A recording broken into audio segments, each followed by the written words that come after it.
L'unilinguisme est minoritaire. Dans les sociétés occidentales aussi, que ce soit la France, l'Angleterre ou l'Allemagne ou l'Italie, il y a un pouvoir centralisateur qui a essayé de faire disparaître les marges et les frontières linguistiques. Et je pense que ce modèle, les gens grandissaient à la frontière ou à la marge d'une autre culture, d'une autre langue, et spontanément, ils grandissaient en apprenant les deux langues et en étudiant dans une troisième langue très souvent. Donc, les gens étaient polyglottes facilement.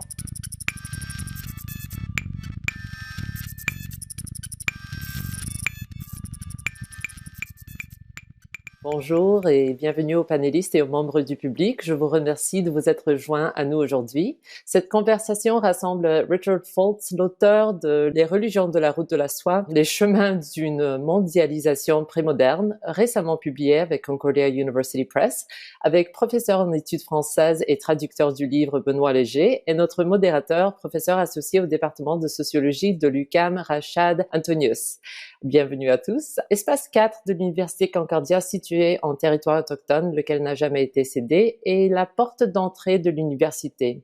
Toutes nos activités sont ouvertes au public dans le but de faciliter des expériences interactives liées aux travaux de nos professeurs et étudiants. J'ai maintenant le plaisir de passer le micro à Rachad Antonius. Bonjour.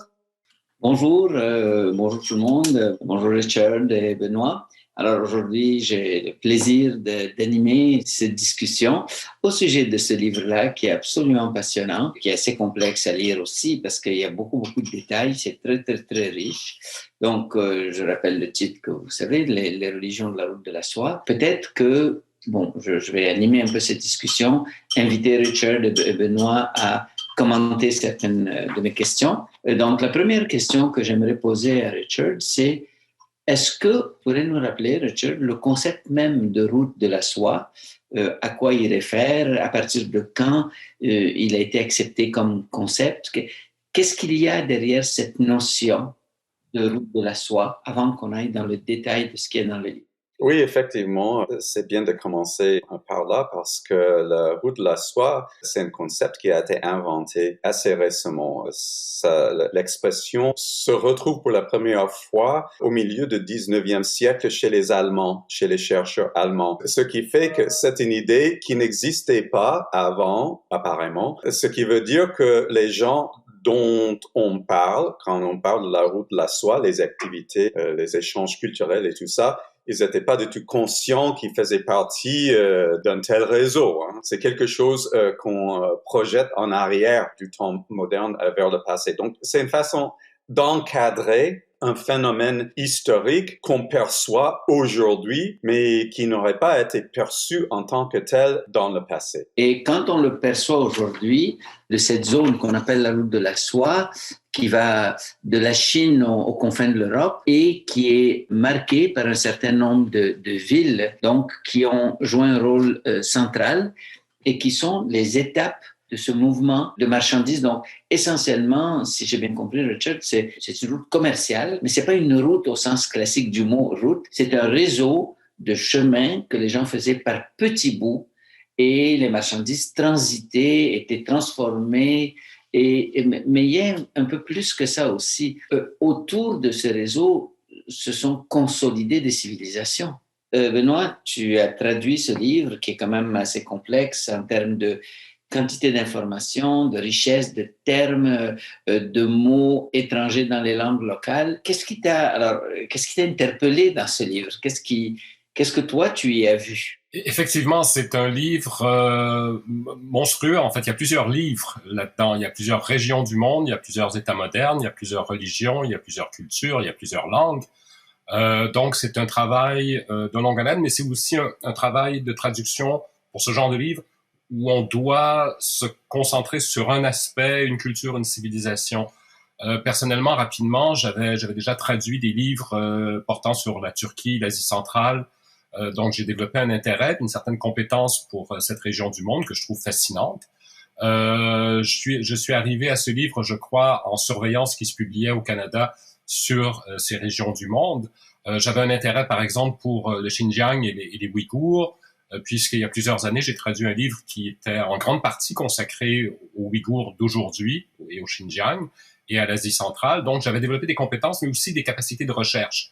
La question, Rachel, ta question sur, par exemple, les mots, c'est une question que les traducteurs règlent assez rapidement parce qu'il existe des ouvrages de référence. Il suffit de développer une méthodologie, d'être rigoureux, de s'entendre sur, par exemple, la transcription des mots étrangers et des toponymes en français. Ça, c'est un problème qui se règle assez rapidement. Le grand problème dans ce genre de livre, c'est bien sûr de développer une compétence, des connaissances suffisantes sur l'islam, le judaïsme, le bouddhisme, les zoroastriens et j'en passe, pour être capable de comprendre ce qui est dit dans le détail et aussi de trouver des sources qu'on appelle en traduction des textes parallèles sur la question. Parce qu'évidemment, il faut bien comprendre qu'un traducteur, et j'écoutais il y a quelques semaines une conférence d'une éditrice québécoise qui expliquait qu'un traducteur d'essai, dans le cas qui nous intéresse, doit avoir les compétences, mais en même temps, le traducteur ne peut pas être l'auteur. Je ne suis pas historien des religions d'Asie centrale ou d'Iran. Si je l'étais, je serais prof d'histoire des religions. Il est impossible de développer les compétences de l'auteur. Mais on est capable d'aller chercher l'information une fois qu'on maîtrise bien le livre et qu'on comprend toute l'information. On est capable, grâce à des textes, qu'on appelle donc des textes parallèles, de se documenter, d'adopter un ton approprié, de retrouver, par exemple, un grand problème. Moi, je suis un maniaque de la documentation, des recherches documentaires. C'est l'archéologue en moi. Mais tant que je n'ai pas sous les yeux la traduction française publiée d'une citation dans, par exemple, l'ouvrage de Richard, je ne suis pas satisfait parce que je ne peux pas retraduire tel récit qui avait déjà fait l'objet d'une traduction française, parfois au XVIIIe siècle. Le grand avantage, là je m'éloigne un peu de l'Asie centrale pour généraliser sur la traduction, mais le grand avantage, c'est qu'aujourd'hui, on a accès en ligne à une richesse infinie, un trésor inépuisable de ressources documentaires quand on sait chercher pour retrouver des documents, par exemple sur Gallica, sur le site de la BNF, grâce aux articles, bien sûr. Donc, on est capable d'aller retrouver du matériel assez facilement. Mais c'est sûr que il faut quand même avoir une certaine familiarité avec l'islam, le judaïsme, le christianisme, le bouddhisme, le zoroastrisme, les nestoriens, et ainsi de suite. Mais ça, on l'acquiert aussi au fur et à mesure de la traduction, je crois. D'accord, merci. Je reviens à Richard maintenant avec des choses qui m'ont frappé dans le livre, des thèmes que j'aimerais qu'on aborde un à un. Alors, la première chose qui m'a frappé, c'est la richesse culturelle et civilisationnelle qu'on trouve dans cette région du monde. Et cette richesse qui a duré des milliers d'années et qui s'est consolidée avec ces échanges commerciaux. Et donc, il y a deux ou trois thèmes qui ressortent. D'une part, cette richesse, j'aimerais qu'on en parle, mais ensuite, c'est la question des voyages longue distance. On a l'impression que c'était comme impossible ou difficile.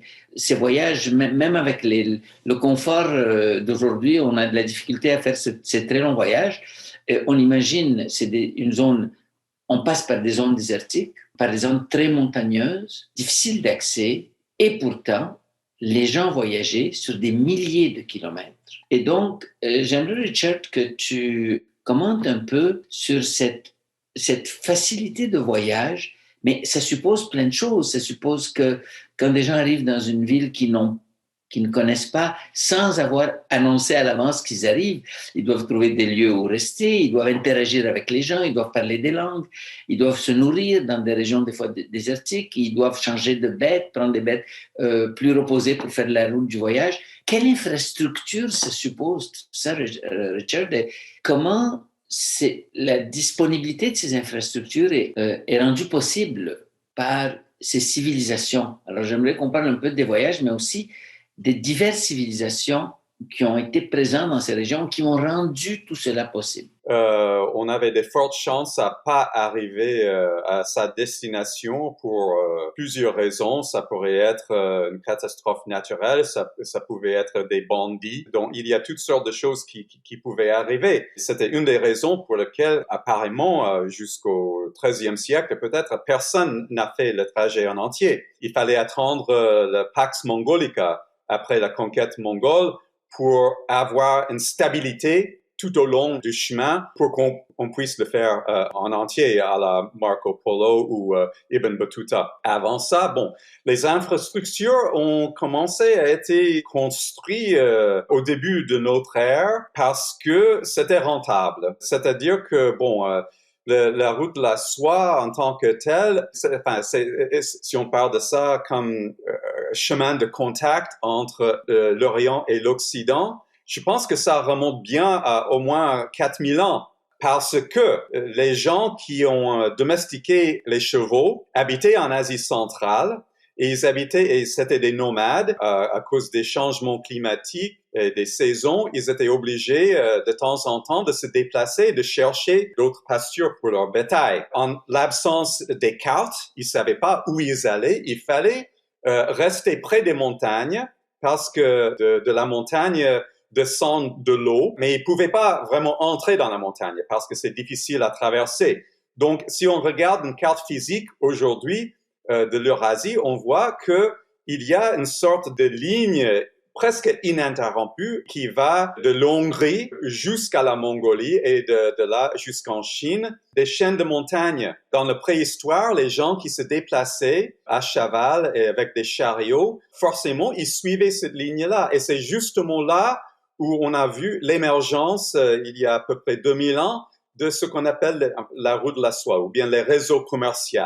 Donc, il y avait déjà les contacts. On a les chariots et de la métallurgie occidentale qui arrivent en Chine déjà il y a plus de 3000 ans. C'est arrivé par là, par les steppes. C'est les nomades, ce sont les nomades qui l'ont apporté de l'Occident. Donc, il y avait déjà du commerce entre l'Occident et la Chine. Et c'est les nomades des steppes parce que eux, ils étaient les gens les plus mobiles de l'histoire. Une fois avoir domestiqué le cheval, ils sont devenus très, très mobiles. Ce qui a rendu possible ce contact à travers des grandes distances. Mais le fait que cette infrastructure des caravansérails et des groupes de commerçants qui faisaient des voyages peut-être 2-3 fois par an régulièrement, ça a commencé il y a à peu près 2000 ans. Leur sécurité était garantie justement par les nomades. Parce que en l'absence des gouvernements centralisés, il n'y avait pas de sécurité. Donc, la seule sécurité venait des ententes avec des tribus nomades qui protégeaient les commerçants. Il y avait une sorte de réciprocité entre les deux sociétés qui a duré jusqu'au XXe siècle. C'est une question extrêmement difficile à régler, cette complémentarité qui est un peu antagoniste. Ils ont besoin de l'un de l'autre, mais il y a un antagonisme entre les nomades, d'une part, qui, eux, peuvent assurer une sécurité et qui ont la capacité de faire des raids ou des razzias sur les zones plus agricoles, mais c'est les zones agricoles qui produisent ce qu'il faut manger. Les nomades ont d'une certaine façon besoin des zones agricoles et de leur style de vie, de leur style de production, mais en même temps, ils les contrôlent, ils font des razzias et donc ils ne peuvent pas vraiment les détruire complètement parce qu'ils ont besoin d'eux. Et cette infrastructure extrêmement complexe a permis, comme on le voit, l'émergence de civilisations diverses. Et dans ton livre, Richard, tu évoques un très grand nombre de, je ne dirais pas de civilisations différentes, mais de concepts différents de c'est quoi la civilisation, c'est quoi la société, c'est quoi l'ordre social, et avec une infinité de variantes. J'aimerais que tu me parles un peu de ces grandes civilisations qui ont structuré tout cet espace. Une civilisation chinoise avec des variantes. Il y a eu une civilisation plus indienne, il y a eu le bouddhisme, il y a eu le christianisme, il y a eu des religions. Et ce qui est frappant dans ça, c'est qu'on constate en lisant le livre que l'extension et la propagation de certaines religions répondent très étroitement à l'extension du commerce, qui lui-même est tributaire de l'extension des empires qui permettent qu'on circule de façon sécuritaire. Mais Benoît, d'abord, sur l'hybridité des langues, sur l'aspect linguistique de cette saga de la route de la soie, qu'est-ce qui ressort pour toi en tant que linguiste? C'est très délicat. D'abord, précisons que je ne suis pas linguiste. Je suis un littéraire de formation qui est venu à la traduction pendant ses études en littérature. Donc, Je ne suis pas linguiste, mes compétences en linguistique pure et dure sont relativement limitées, même si la sociolinguistique m'intéresse. Et le traducteur est par définition, comme je le dis souvent à mes étudiants, un puriste. Le traducteur n'aime pas l'hybridité. Le traducteur, généralement, n'aime pas le syncrétisme. Le traducteur, pour reprendre une expression peut-être appropriée ici, est généralement plus catholique que le pape en matière de langue. C'est sûr que cette cohabitation se mélange. Évidemment, le livre aborde la question, mais c'est pas l'enjeu central. Cette question de la rencontre des cultures et des langues, les deux vont ensemble.